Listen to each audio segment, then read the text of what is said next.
ในบนไฟแม่ สบายดีทางผู้ชมมือวันศาสตร์ของอเมริกายินดีต้อนรับเข้าสู่ซ่องของลูกสาวลาเมื่อนี้จิพามาดูเขาจูดบังไฟสโลมมานะบุญวันศาสตร์อเมริกาคนหลายตื่นมาหาบนจอดรถไปคนด้วยยูทูบนะคนหลายเดี๋ยวนี้เขาจีสตาร์ทจุดบังไฟหัน9 โมงเนาะเดี๋ยวนี้จักโมงแล้วอันนั้นขี่รถมาหันซกมันจอดรถหันยากพูดเลยบูโมงบูยามเดี๋ยวนี้จักโมงเบิ่งโมงก่อนเทียมทะเลบรรยากาศคึกคืนเดี๋ยวนี้8:45ก็จะเริ่มสตาร์ทจุดทัน9 โมงคนหลายจริงไฟแสงสี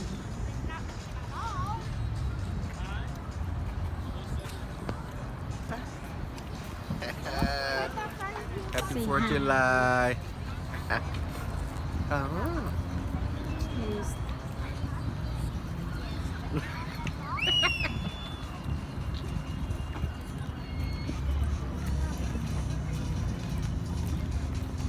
บรรยากาศอ้อมหอบยางไปไกลลายบ่ได้ตัวจอดรถเอานาเข้มทางยันกระเจ้ามาให้ทิเก็ตเดี๋ยวเรียนบ่ทัน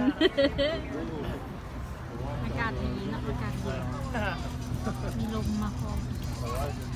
เดี๋ยวเข้าไปเบิ่งอันนะตอนเขาจุดบังไฟกันเลยเนาะมาแล้ว To the right, too, son. Back to the right and left. ไทยฮูกแม่ตอนนี้ไปยืนไทยฮูกแม่ตอนนี้ จักเสี่ยวอยู่ใส่เนาะมีแต่บอลงามๆ แม่เข้าไปแม่ สามคน ไทยฮูกไทยฮูกไทย ไฟ ฮูก เวิร์กไฟ เดี๋ยวดาวเทาฉลองวันศาสตร์อเมริกา ครับ 1 2 3 โอเคได้แล้วอ้อมไป ไอ้อย่างคือจุด3 บอนใช่ปะที่เอาบอนใดกันดีวะเนี่ยที่เบิ้งบอนใดกันดีวะเนี่ย บนไฟบนทางเมืองพุ่นเด้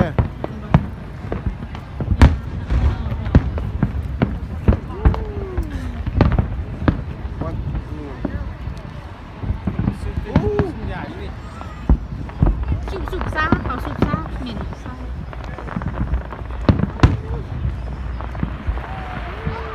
น้ำเนาะ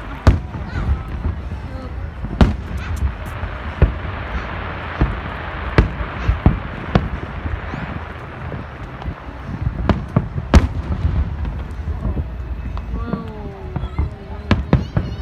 น้ำพี่น้อง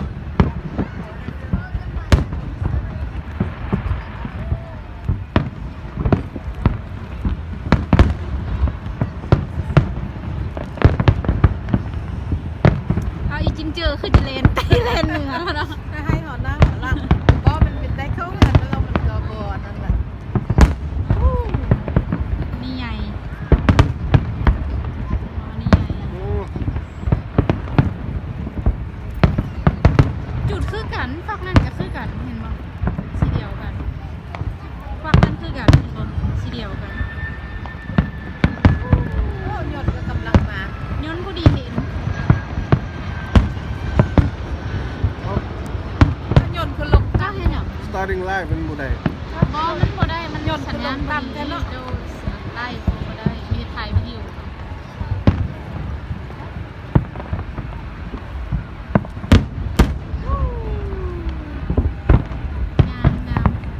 งามหลาย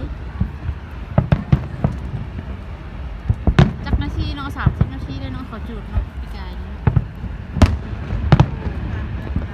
1 งามแค่งามมา ถ้ามาเบิ่งของสวยๆงามๆ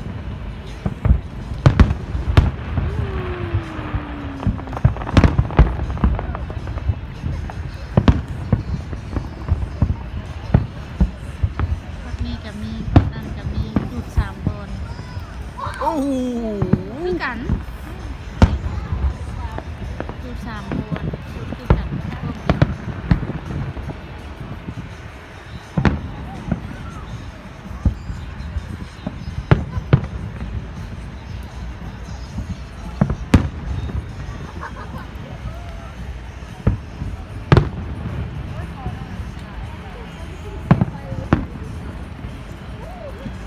มันบดเจนสูง มันยัง โอ้ยชิวอะนะซ่ามีคนมาสูบซ่าอยู่นี่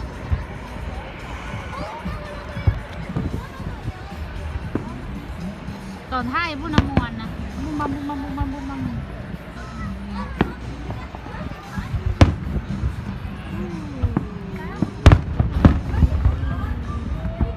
เดินต้องไปถ่ายทางก็มันจะถ่ายทางซื้อมันรวยนะ yes okay อย่ามันได้ท้ายทำมิดเราดิ เป็นมันก็ได้ น้องมันบอดีแล้วกินมันนะทำจะท้ายทางนั้นต้องได้เริ่มเลยทางนั้นเริ่มได้เริ่มทางนี้แล้วเอาทางนี้แล้ว ถ่ายให้มันพร้อมได้อันนี้นำมันยังงามถ้ามันได้อันนี้น้อยไป ทางในเมือง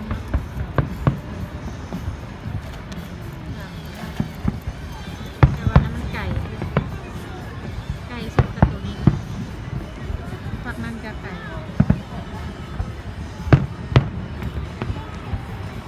สักพักมีหลักเสานั้นมาบังมาอยู่ตรงนี้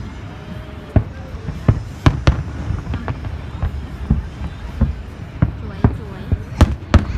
งามหลายพี่น้องโอ้ยผิวซ่าดิใครสูบอยู่เสร็จเอ้าไม่อย่างจะเข้ากล้องแล้วทำทายางไปสั้นมะ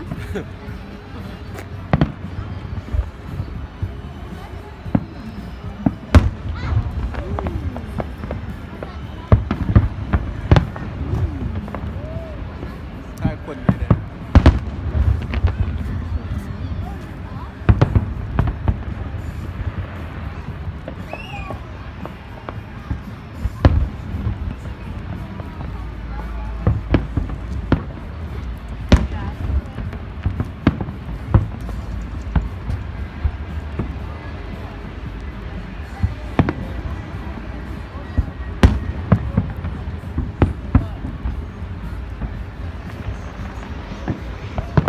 ในแขน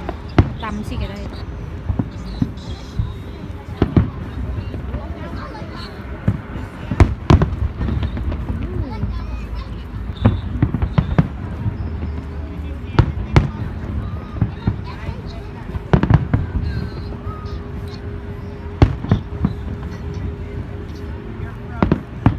บ่ได้ดอกเสื้อคน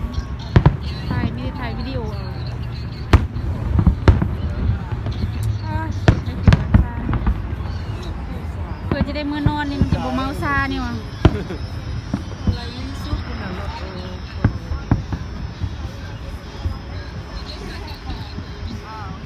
โอ้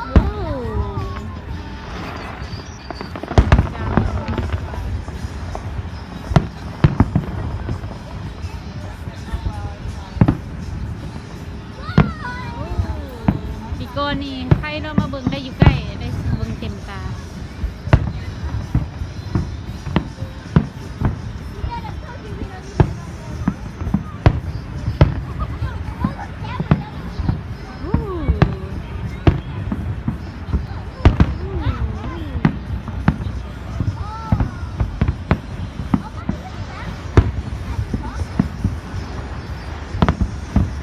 เราไม่ทำซ้ำเนาะ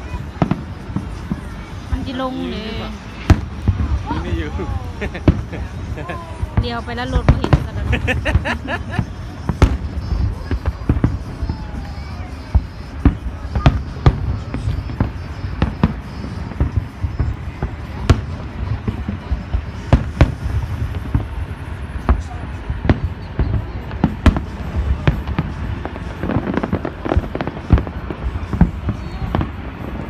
โอ้ นั่นที่เป็นอันนั้นลงมาเห็นไหมสวยสวยสวยงามโอ้ ตื่นแห้งพอจนมาตื่น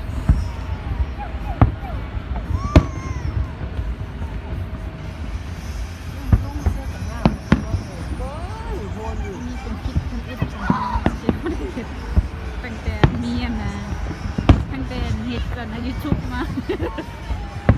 โอ้ยเดี๋ยวอุบิเหตุ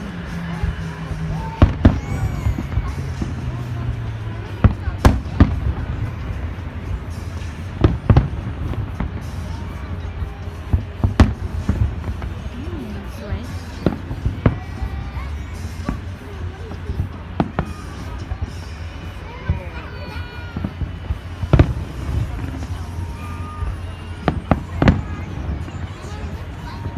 10 นาทีละ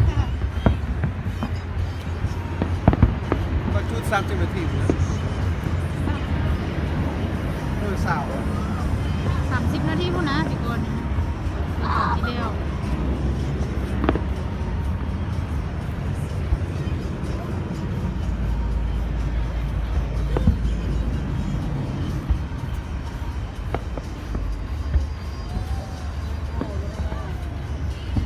พักก่อน ไปก่อนเลย โอ้จะพักผ่อนจะพลาดอันงามแล้วเห็นมั้ยเห็นมั้ยตัวใหญ่ๆอ่ะ มาสิจบให้ค่ะ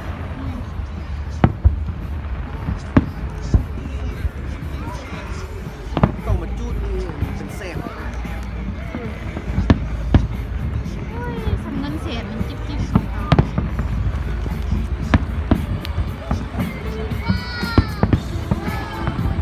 โอ้สปิเกอร์เกินที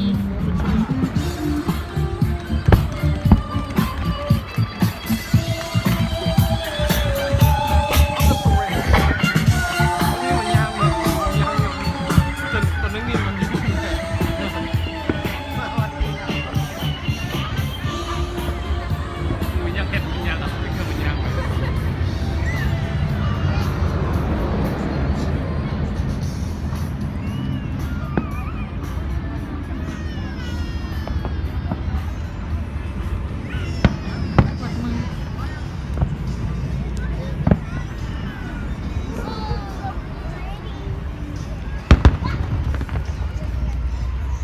แม็กจะตัดเอา มาแล้ว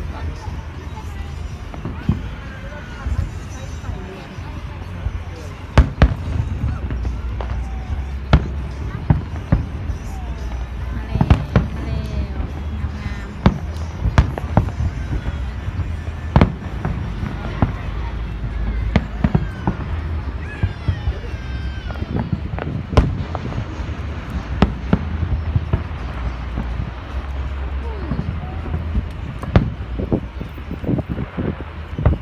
บอกจะสองคนจดเลย ๆโอ้นี่ตัวใหญ่ ปัน โอ้ ลูก งามเลย ปันลูกยุงเนาะ คุณนะ มันเป็นถุงเปล่าเหรอแม่ มันคือนกยุงคนนั้นสร้างคิดว่ายุงลำมันโกง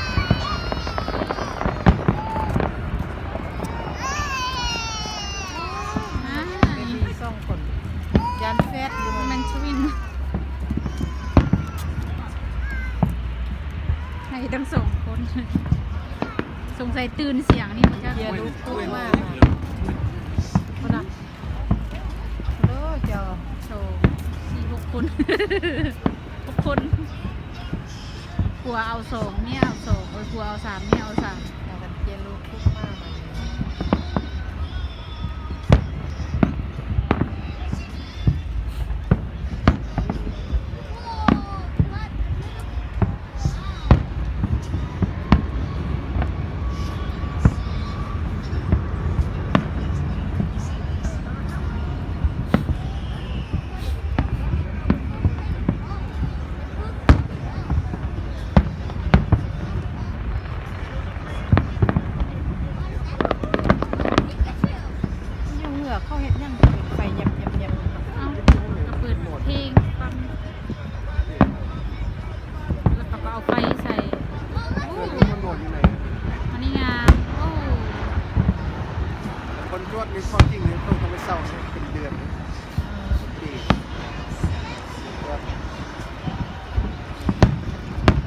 พุ่นไว้ก่อนเนาะ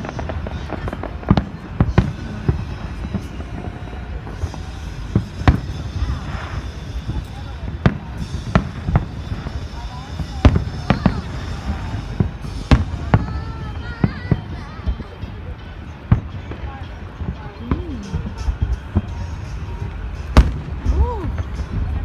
นี่ตัวใหญ่งาม ยังดี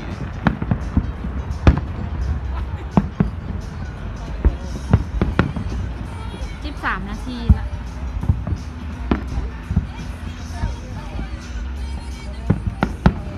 บ้านป่าเท่าไหร่สัก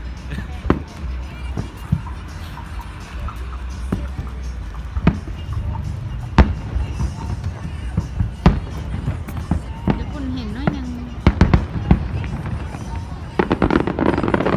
โอ้โหเริ่มแล้ววันนี้นะเริ่มตายละคุณ พอแล้วขึ้นกันเลย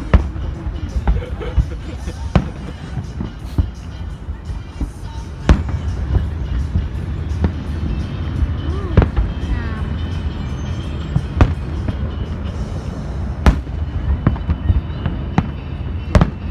ซูมเห็นเด็ก รอได้แล้วมันซุ่มแล้วมันบ่เห็นมันบ่แจ้ง แน่ยังบอก ใหญ่ มีแบบบางอันเขาเห็นอันนี้ระเบิดซัมนี่น่ะกันระเบิดเท่ไม่ว่าซัมใดระเบิดเท่ระเบิดเท่ที่แจ้งหมด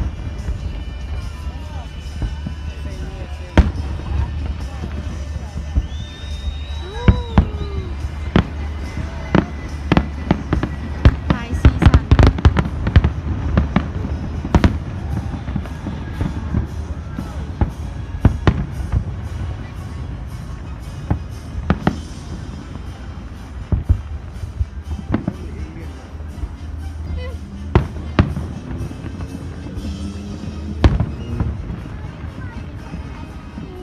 มาแล้วมาแล้ว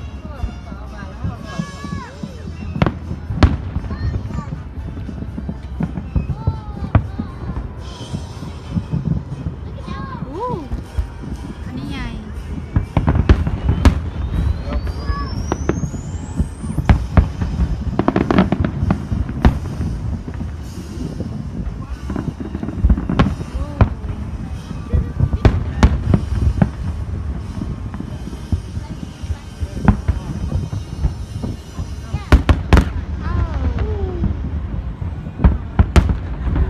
หมดจบละแล้ว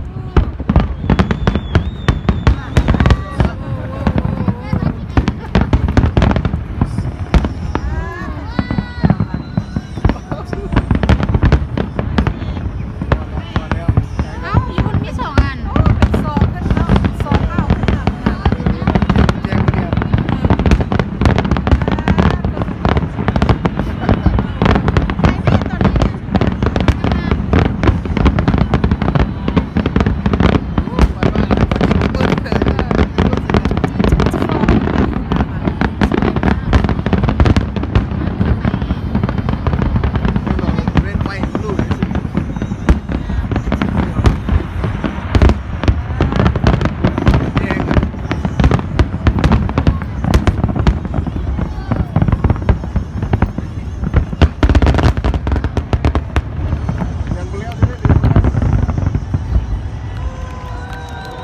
เราได้ดีนะได้ดี เจ้าดับพี่น้อง แล้วสุดท้ายมันเฮ็ดทำมันคักอ่ะไปห้ารถน้อย ไปก็ไม่ได้โอ้ไปเรื่องที่ไหนก็ตาม สำหรับคลิปนี้เขาฝากไว้เพียงเท่านี้นะท่านผู้ชมฝากกดไลค์กดแชร์กดติดตามเป็นกำลังใจให้เราทุกคลิปต่อไปแล้วพบกันคลิปหน้าบ๊ายบายโอ้ระวัง